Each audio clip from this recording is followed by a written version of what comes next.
I'm tired. I am tired today. I feel like I'm half asleep too. is I'm it? really interested to see What these is episodes because I feel asleep. I feel like I've had full melatonin. Really? Because you were up with kids all night. Must be. Yeah, I was up. We've got Beck here today to tell us a little bit more about what you do. Yeah, I work a lot with women's health. I'm a naturopath, an acupuncturist, and I trained as a midwife. Yeah. I've been thinking a lot in these postpartum months, like I'm 9 months out now, but you know, you go through serious periods in those first few months of feeling really tired, and you know that hormones are playing a big role in that. So I was just interested to know more about exactly like what is happening with your hormones and how that's playing into your tiredness and, you know, full on fatigue basically. Yeah. Oh, well, fatigue is huge, and the hormones of pregnancy are, you know, so high, and you've got an absolute glut of hormones in a pregnant woman, and then you go to giving birth and those hormones decline. They just all drop off. So there is a change. You still do have, you know, some of those hormones afloat, but nothing like the pregnant, you know, phase. And fatigue is just so common because you've got things like lack of sleep, of course, which is the big one. Women buzzing around, doing too many things. You've got that roller coaster of, you know, caffeine and sugar. You've got And adrenaline, I think. yeah, adrenaline Keeps you going stress. for so long, Yes. but then Yeah, I'm at that point where it's starting to dip and 6 I'm weeks. just Yeah. tired. Yeah, absolutely. You know, not really having proper food or proper grounding snacks. The other thing is iron deficiency. A lot of people come out of their pregnancies just really depleted in iron and even sometimes B12. So there's a lot of things to address with that fatigue. Yeah. But hormones are sort of interlinked with all of that as well. Yes. Okay. What can sort of contribute to you feeling irritable and snappy, short-tempered, all those kind of feelings? Yes. Okay. Is that just us now? Are we just those people? Yeah, are we just snappy now? Okay. Can we blame a bit of this on hormone levels? you will grow out of it. No, just joking. So no, I think actually being tired and having low iron and lack of sleep, you do lose that resilience and some of the patience, but there is that hormonal layer to it as well.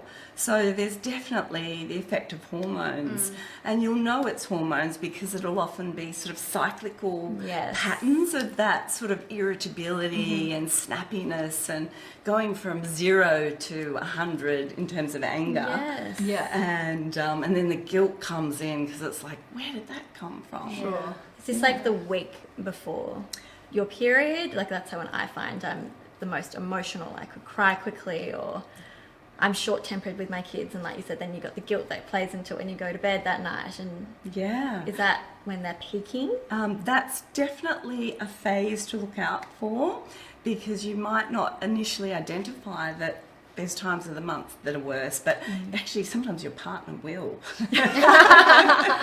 Yes. But and it's often the ratio between your hormones, the estrogen and progesterone, that might be just a bit out of balance, and that can actually, progesterone is a calming hormone and estrogen is sort of a feel-good hormone. Right. But it's sort of the dynamic between those hormones that sometimes when that progesterone drops a little bit sooner than it should, that we get this sort of inattention and that lack of resilience that I was talking about, and just that sometimes a little bit of explosiveness or anger or a feeling like, I'm like, you know, I can relate to this. feeling that we're just sort of not our best selves. You know? Or a cup is full and anything could just spill out at any moment. That's how I feel. Absolutely.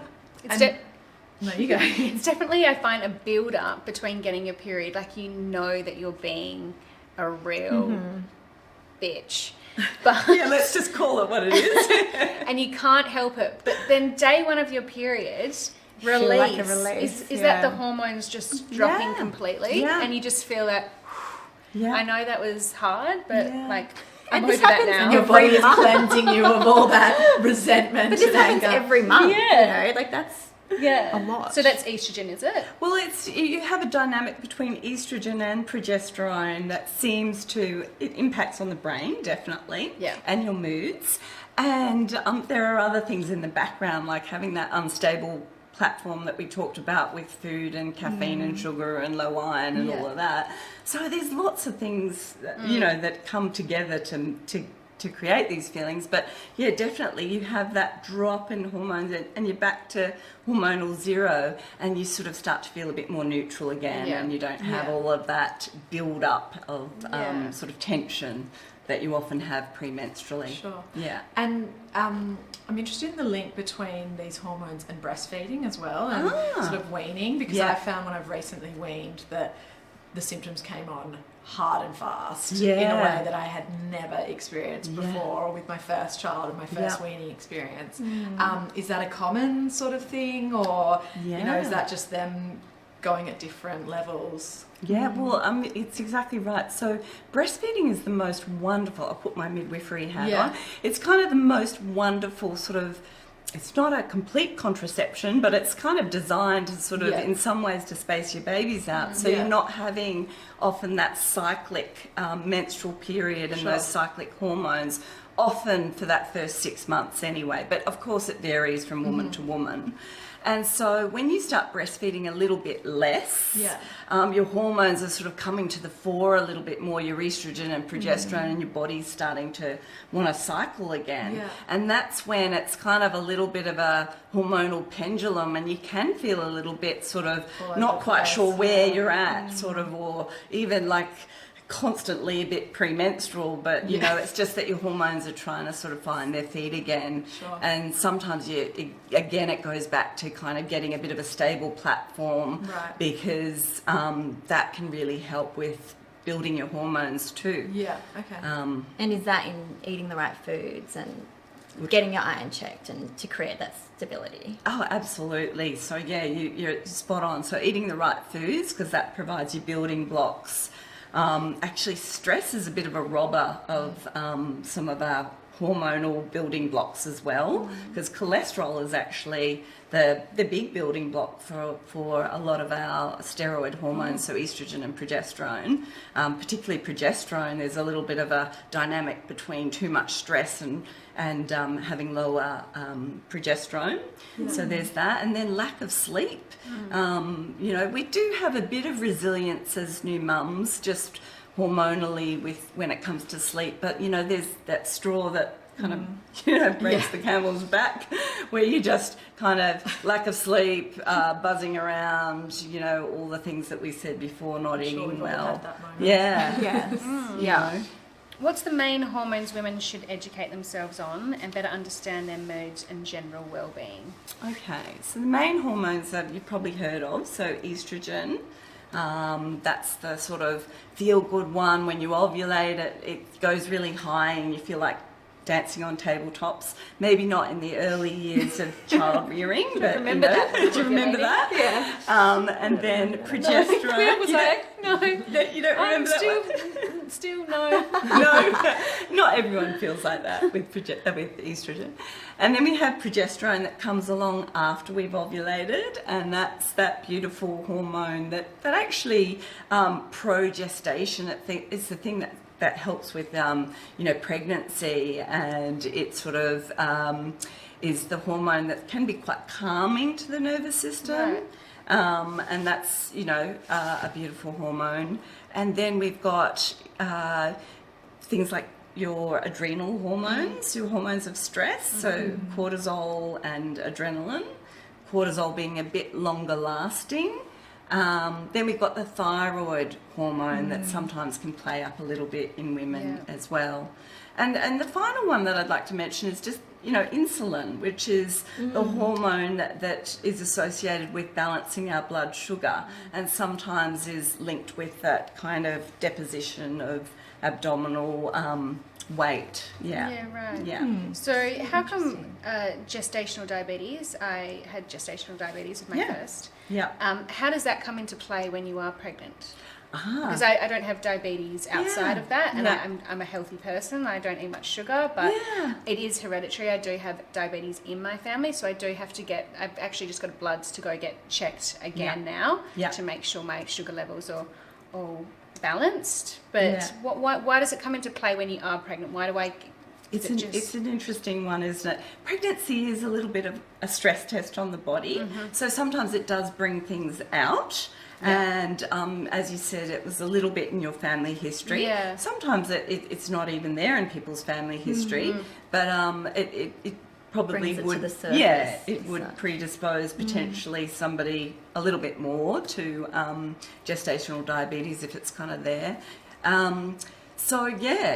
Pregnancy is, a bit of a stress test, and I think it just comes out because of that. And it's great that you're getting onto it, because it does predispose you later on to, it doesn't mean that you're going to be. But I've got a higher risk, I think, of developing it later in life. You're absolutely right. But there's lots that you can kind of do sort of diet and lifestyle wise.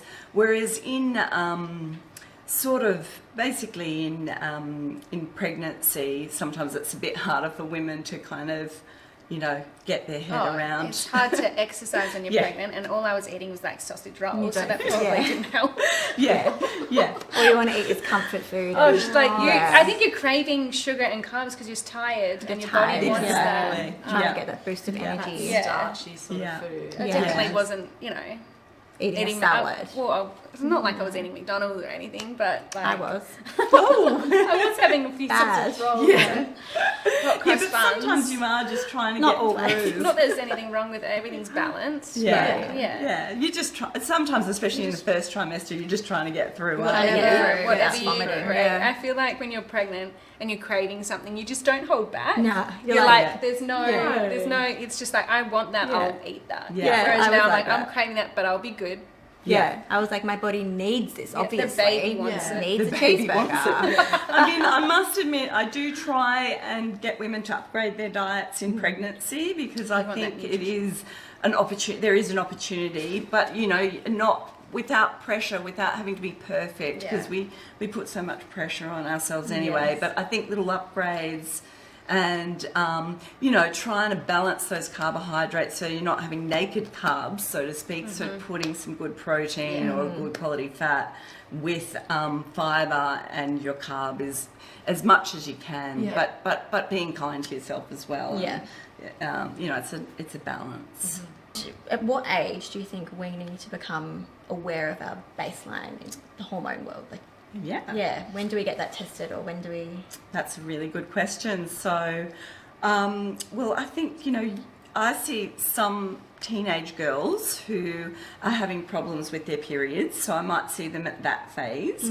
But usually, if things are going pretty well hormonally, it's more in that reproductive phase that women often want to check in about their, maybe their fertility status, or they're just getting a bit more interested and a bit more in touch with, their hormones, or maybe their hormones are playing up. So, there's a lot of women that unfortunately have got painful periods, PMS, polycystic ovarian syndrome, endometriosis. A lot of women who have trouble conceiving. So that's when often they start to investigate. When they start coming to you and booking in. And so it's not a bad thing to get a baseline when things are healthy and normal as well. But that would be the typical time, that sort of those reproductive years. And then again, postpartum after having babies again. Make sure everything's kind of going back into that baseline. And just to kind of see if there's anything simple that we can address. I mean, not just hormones, but, like your iron levels, and, just to sort of make sure that if there's something simple we can look at, because sometimes you're just thinking, why am I like this? And again, it's like, well, actually, your iron's in your boots. So actually, there are some explanations. It can be. It can not sometimes just not be just hormones or just me. It's sometimes there are sort of fairly simple things we can address. Sometimes it's more complex. Sure. And what environmental factors can contribute to noticeable effects on our hormones? Okay. So, I guess the big one is plastics and pollution. Plastics, actually, unfortunately, many plastics act as endocrine disruptors. So we've only got tiny amounts of hormones that go through our bloodstream and impact on our reproductive organs. And plastics, even in some of the cosmetics that we use, can unfortunately act as things that could negatively impact our hormones and fertility. Even things like, heavy metals, chemicals, household chemicals. So I guess that's a big part of education that I do. Again, it's not about being perfect. It's just about reducing some of the load. Small things that you can work into your lifestyle. It's one little step at a time, and that's really all it is. We're not going to get rid of all the chemicals and plastics in our lives, but if we just do one little thing at a time, maybe replace plastic containers with glass, maybe get a water filter, maybe look at some, if we've got 10 chemicals for cleaning in our homes, maybe we can start with just swapping a couple of those out. And body care products, the less ingredients, the better. So interesting, and probably something we all need to take home and do ourselves. One little thing at a time. Just one thing at a time. Start incorporating it into daily life. What's the most common concern women come to the clinic to share with you? Oh, okay, there's lots of things, but I'm guessing just sort of in that postpartum time, I guess fatigue is a big one, and overwhelm.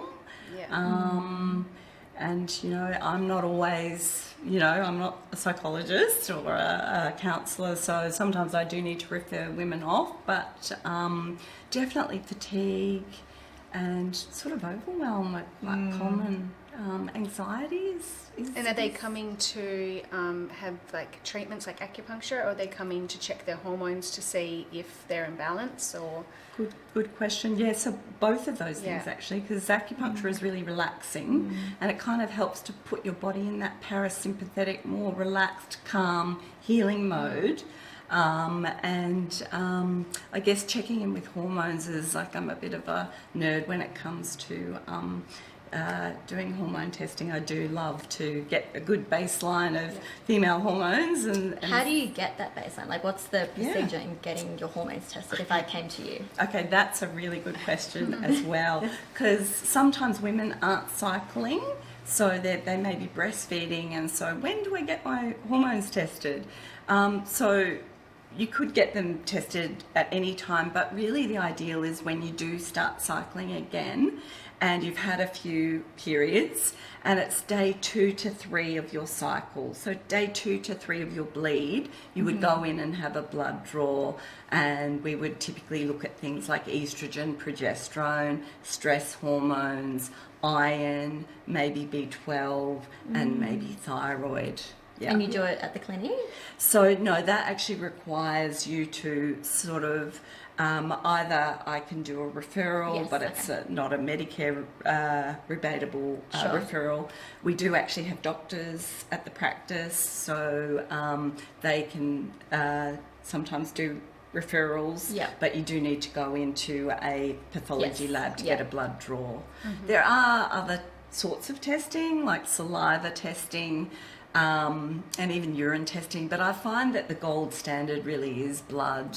For the things like stress hormones, what are ways you can manage that if you have got really high baseline stress hormones? I think that's the big $50 million question, isn't it? But I think starting with even breathing, the breathe in for 4, breathe out for 6. And again, one step at a time, because it's what can I incorporate on a daily basis to kind of unwind if I'm a bit wound up, and it can be quite individual for each person. And it's a lot of work, I think, to figure out what is going to work for you, probably.